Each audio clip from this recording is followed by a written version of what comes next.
Firefighters and emergency crews from across the state are spending the week in South Carolina. They're helping with search and rescue efforts during historic flooding. This all comes after Tropical Storm Debbie hit the coast of Florida on Monday, now making its way up the Atlantic states. 13 on your side's Micah Cho brings us more on what this team is preparing for.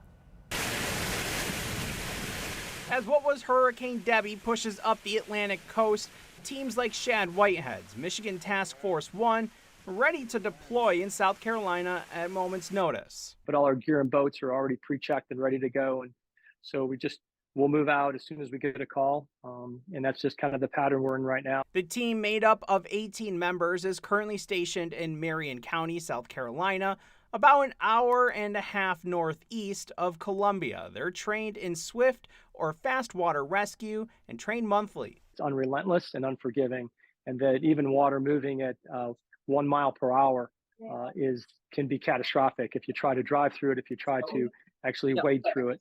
So that's the type of events that we train for, is those real high risk, low frequency type of events. Through their team's briefings in the rural Marion County, Whitehead said they're preparing for 16 to 20 inches of rain over the next few days. I've had a lot of devastation previously from hurricanes, such as Hurricane Florence as an example, where it dumped tremendous amounts of rain.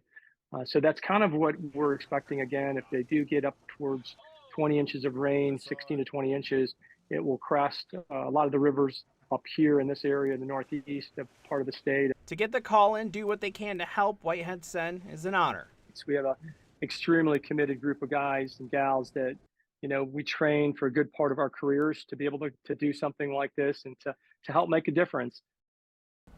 Now, Micah, how long is this task force expected to be in South Carolina? Well, Whitehead told me their service time will wrap up on the 16th, but that could be extended depending on the flooding in the state of emergency. He also told me they have 2 firefighters from the Grand Rapids Fire Department with them as well. All right. Thank you so much, Micah.